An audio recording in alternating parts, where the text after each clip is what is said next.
Welcome to the Deep Dive. Today, we're taking a look at something really fundamental in cybersecurity, the cyber kill chain. Right.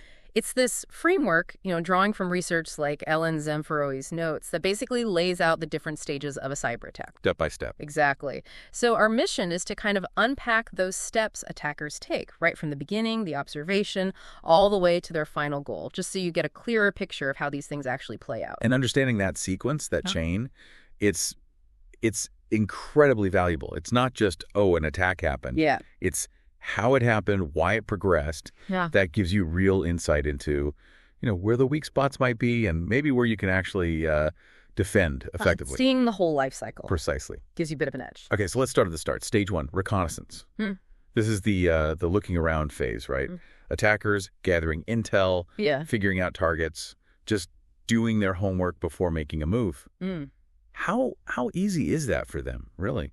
Well, that's interesting because the research splits it into two kinds. You've got your passive reconnaissance first. Okay. That's using public tools. Things like WSANS lookup, maybe Shodan or Sensi's. They're gathering info without actually poking the target directly. Like looking up public records. Exactly like that. No direct interaction. But then there's active reconnaissance. Oh. And that involves direct contact, maybe scanning ports, or even just digging through social media profiles. It really makes you think, how much info are we putting out there? Yeah, it's kind of scary when you put it like that. Your defense starts before the attack even does. Pretty much, just by managing that digital footprint. Okay, so after they've done their homework, they move to weaponization. This is where they figure out the tools. And the sources mention something interesting here.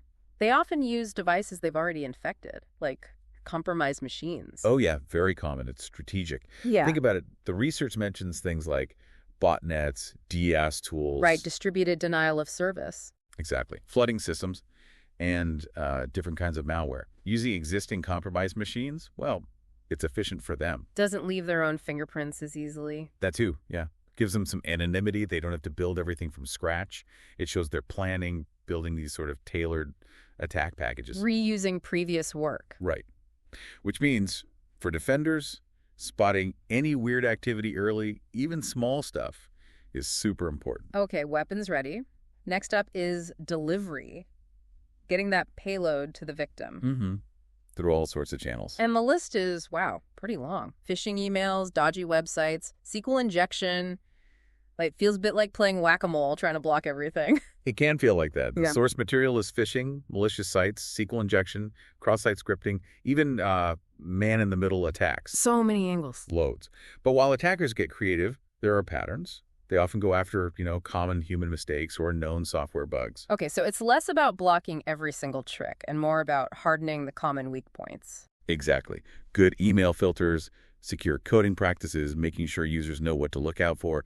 Basic stuff, but crucial. Got it. So, delivery happens, a vulnerability's found.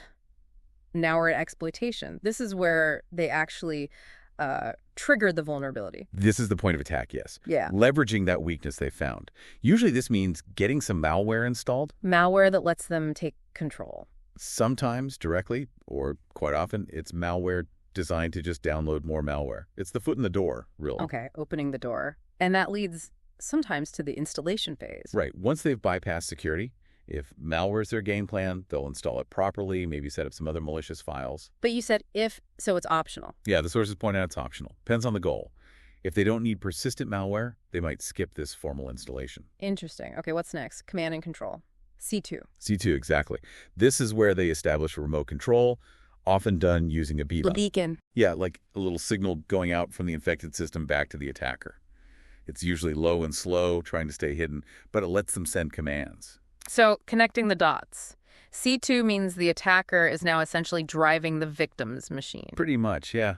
They can potentially take over the whole system, tell it what to do, right under the nose of the actual owner or admin. They're pulling the strings now. Wow. Okay, which brings us to the grand finale. Actions on objectives. The endgame. This is where they actually do what they came to do. Steal data, break things, whatever their goal was. But the sources say something really interesting here. The previous steps can be fast, but this one, often the slowest. takes months sometimes. Isn't that fascinating? It can take ages, potentially thousands of little steps to get to their final goal. Why so slow? Could be caution, could be the complexity of the goal, like slowly siphoning off data without tripping alarms. But that slowness, kind of a paradox. How so? Well, it shows how persistent attackers are, obviously. But it also gives defenders their biggest window. Ah, a chance to catch them before the final damage is done. Exactly. The longest window for detection and response often lies right here during the actions phase. Makes you think about persistence in defense, doesn't it? It really does. So we've walked through the whole chain, reconnaissance, weaponization, delivery, exploitation, maybe installation, C2, and finally, actions on objectives.